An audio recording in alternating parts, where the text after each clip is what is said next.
संपूर्ण हॉस्पिटलमध्ये जणू काही स्मशान शांतताच पसरली होती.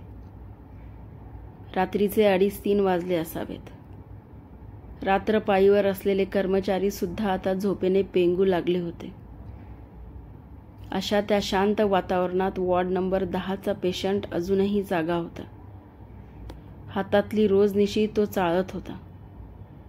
त्या रोजनिशीशी उलटणाऱ्या प्रत्येक पानागणिक त्याला आठवत होती तिच्या सोबत व्यतीत केलेला काळ, त्या आठवणी ज्या अजूनही त्याच्या मनात ताज्या होत्या.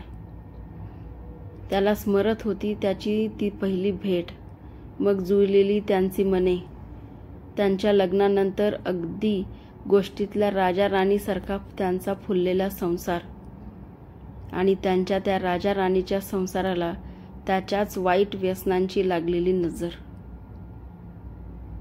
लग्नापूर्वी दिवसाला 1-2 सिगरेट पिणारा तो दारू आणि सिगरेटच्या पुरता आहारी गेल्याचे तिला लग्नानंतर कळाले. ती समजूतदार होती. तिने त्याच्यावर मनापासून प्रेम केले होते. त्यामुळे आपला संसार सुखाने व्हावा असे तिला मनोमन वाटायचे.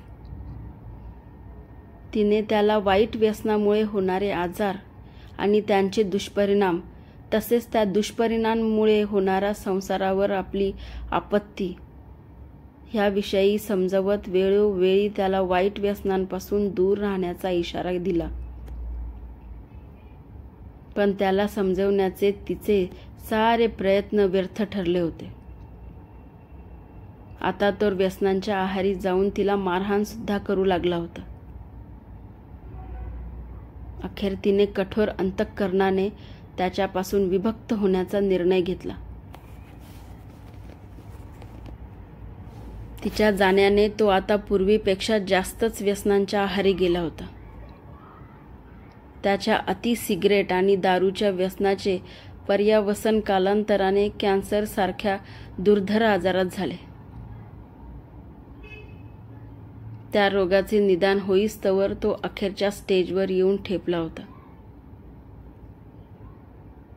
आयुष्यात आपण केलेल्या चुकांची परतफेड ही कदाचित आपल्या मृत्यूने होऊ शकते अशी ठाम धारणा त्याच्या मनात घर करून बसली होती.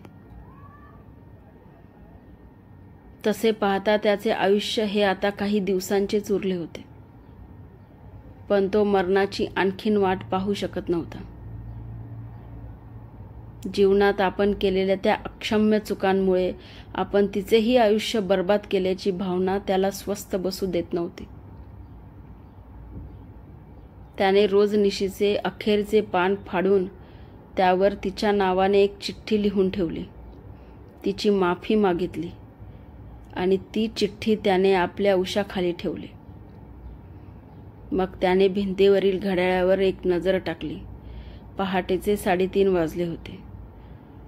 काही क्षण चहूकडे नजर फिरवीत कुणीही जागे नसल्याची खातरजमा केल्यावर कुणाच्याही नकळत सकाळीच त्याच्या आग्रहाखातर त्याच्या मित्राने त्याच्यासाठी आणलेली सिगारेट त्याने डॉक्टरांनी दिलेली शेवटच्या निर्वाणीच्या इशाऱ्याकडे दुर्लक्ष करत सुलगावली